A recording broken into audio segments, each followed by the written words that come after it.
الله والصلاة والسلام على من لا نبي بعده. أما بعد فأعوذ بالله من الشيطان الرجيم. بسم الله الرحمن الرحيم. طاسين تلك آيات الكتاب المبين لعلك باخع نفسك ألا يكونوا مؤمنين إن نشأ ننزل عليهم من السماء آية فظلت أعناقهم لها خاضعين وما يأتيهم من ذكر من الرحمن محدث إلا كانوا عنه معرضين فقد كذبوا فسيأتيهم أنباء ما كانوا به يستهزئون أولم يروا إلى الأرض كم أنبتنا فيها من كل زوج كريم إن في ذلك لآية وما كان أكثرهم مؤمنين وإن ربك لهو العزيز الرحيم. طاسين تلك آیات الکتاب المبین، یہ آیتیں ہیں کھول کر بیان کرنے والی کتاب کی. لعلک باخع نفسک، شاید کہ آپ ضائع کر دیں اپنی جان کو، اللہ یکونوا مؤمنین، اس بات سے کہ یہ لوگ ایمان نہیں لاتے. ان نشاء ننزل علیہم، اگر ہم چاہیں تو اتار دیں ان پر من السماء، آسمان سے، آیتن کوئی نشانی. فظلت اعناقهم، پس ہو جائیں ان کی گردنیں، لہا خاضعین، اس کے سامنے جھکنے والی. وما یاتیہم، اور نہیں آتی ان کے پاس، من ذکر، کوئی نصیحت، من الرحمن، محدث، رحمان کی طرف سے تازہ، الا کانوا عنہ معرضین، مگر یہ اس سے اعراض کرتے ہیں. فقد کذبوا، پس تحقیق یہ جھٹلا چکے، فسیاتیہم، پس ان قریب ان کے پاس آئے گی، انباء ما، حقیقت اس چیز کی، کانوا بہ یستہزئون، جس کے ساتھ یہ مذاق کرتے ہیں. اولم یروا، کیا نہیں دیکھا انہوں نے، الی الارض، زمین کی طرف، کم انبتنا، کیسے کتنی اگائی ہم نے، من کل زوج کریم، ہر قسم کی سبزیاں، عمدہ عمدہ جوڑے. ان فی ذلک لآیہ، بے شک اس میں نشانیاں ہیں. وما کان اکثرهم مؤمنین، لیکن اکثر ایمان لانے والے نہیں. وَإِنَّ رَبَّكَ لَهُوَ الْعَزِيزُ الرَّحِيمُ، اور بے شک آپ کا رب غالب ہے، مہربان ہے. اس سورہ مبارکہ کا نام سورہ شعراء ہے. یہ سورت مکہ مکرمہ میں نازل ہوئی. نزول کے اعتبار سے اس کا 47واں نمبر ہے. اس سے پہلے 46 سورتیں نازل ہو چکی تھیں. مشرکین مکہ نے حضور نبی کریم صلی اللہ علیہ وسلم کو شاعر کہا، کبھی مجنوں کہا، کبھی پاگل کہا، کبھی ساحر کہا، جو کچھ ان کے منہ میں آتا بس وہی کہہ دیتے. تو اللہ تبارک و تعالیٰ نے یہ صورت نازل فرمائی، اور اس میں آگے جا کر وَالشُّعَرَاءُ يَتَّبِعُهُمُ الْغَاوُونَ کا لفظ آئے گا، جس کی وجہ سے اس صورت کا نام سورہ شعراء رکھا گیا ہے. اللہ تعالیٰ اس میں شعراء کی حقیقت کو بھی واضح فرمائیں گے کہ شاعر کون سے لوگ ہوتے ہیں اور نبی کون ہوتا ہے. تو اس حیثیت سے اس کا نام سورہ شعراء رکھ دیا گیا. طاسین میم، یہ حروف مقطعات ہیں. یہ بات پہلے گزر چکی ہے کہ یہ 29 صورتوں کے شروع میں ایسے حروف آئے ہیں. کسی کے شروع میں الف لام میم ہے، الف لام را ہے، حامیم ہے، طاسین ہے. یہ حروف مقطعات کہلاتے ہیں. ان کا مفہوم اور معنی اللہ تعالیٰ کے سوا کوئی نہیں جانتا. یہ اللہ اور اس کے رسول کے درمیان راز کی باتیں ہیں.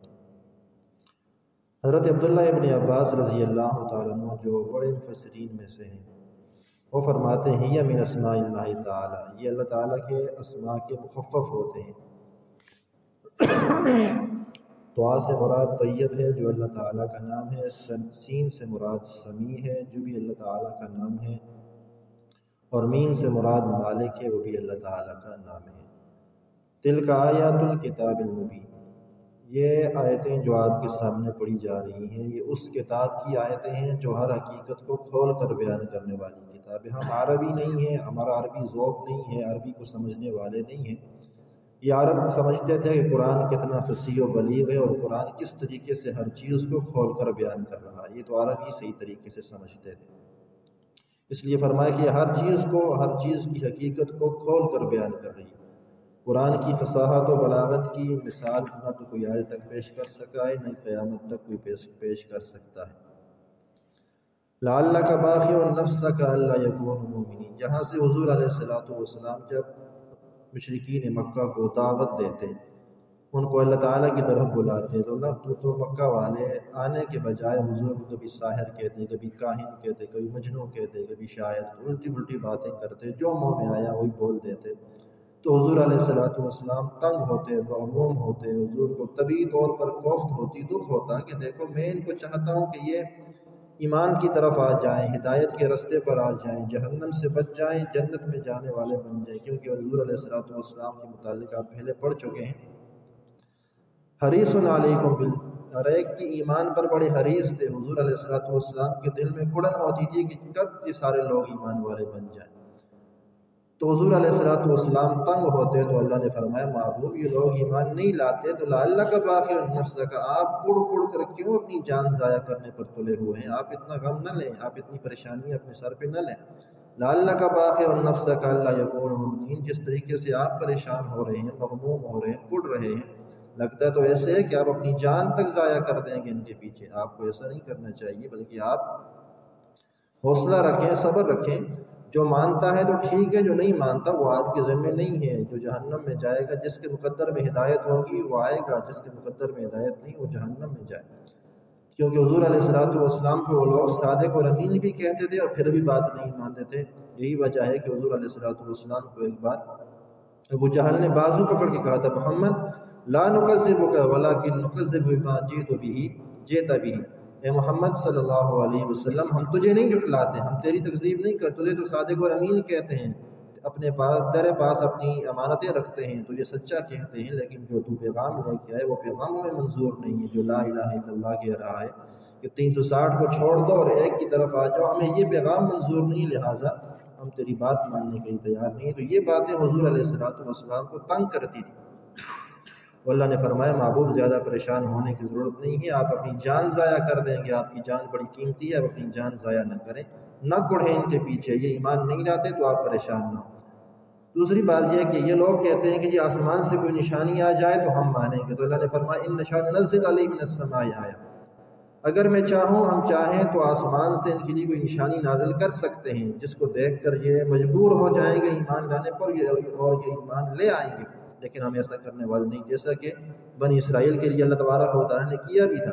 جب وہ نہیں مان رہے تھے اللہ تعالیٰ کی بات کو، اللہ نے طور پہاڑ کو یوں اٹھایا اور اٹھا کر ان کے سروں کے اوپر لا کے کھڑا کر دیا، کہا آپ مانتے ہو یہ اوپر گرا دوں؟